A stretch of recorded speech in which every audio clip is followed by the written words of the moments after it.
বাংলাদেশের পণ্যের উপর যুক্তরাষ্ট্রের শুল্ক হার ছিল গড়ে 15%। এখন নতুন করে আরও 35% শুল্ক আরোপ করা হয়েছে।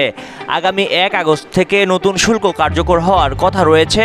তবে যুক্তরাষ্ট্রের সঙ্গে বাংলাদেশের 3 দিন ব্যাপী দ্বিতীয় দফা শুল্ক আলোচনা শেষে বেশ কিছু বিষয়ে অগ্রগতি হয়েছে।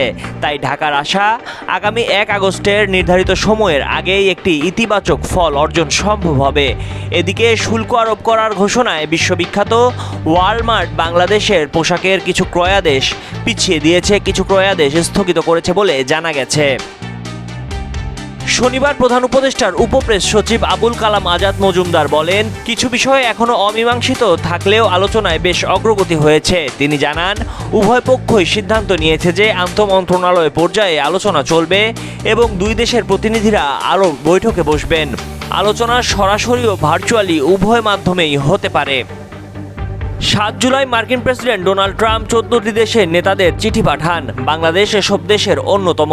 মার্কিন প্রেসিডেন্ট চিঠিতে প্রধান উপদেষ্টা অধ্যাপক ডক্টর মোহাম্মদ ইউনূসকে বলেন, আপনার দেশের বাজার আমাদের জন্য উন্মুক্ত করলে এবং শুল্ক ও অশুল্ক বাধা তুলে নিলে আমরা এই চিঠিতে উল্লেখিত 35% শুল্ক পুনর্বিবেচনা করতে পারি।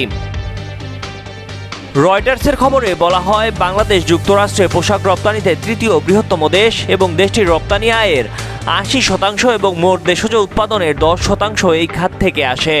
কারখানা মালিকরা জানান, আগামী 1 আগস্ট থেকে ট্রাম্প প্রশাসনের প্রস্তাবিত শুল্ক কার্যকর হলে ক্রয়াদেশ কমে যাবে, কারণ 35% অতিরিক্ত শুল্ক তারা বহন করতে পারবেন না। শুল্ক আরোপের হুমকির মুখে ওয়ালমার্টের জন্য প্রায় 10 লাখ সাঁতারের প্যান্টের অর্ডার স্থগিত করা হয়েছে বলে গণমাধ্যমকে জানিয়েছেন প্যাট্রিয়ট ইকো অ্যাপেয়ারেল লিমিটেডের ব্যবস্থাপনা পরিচালক।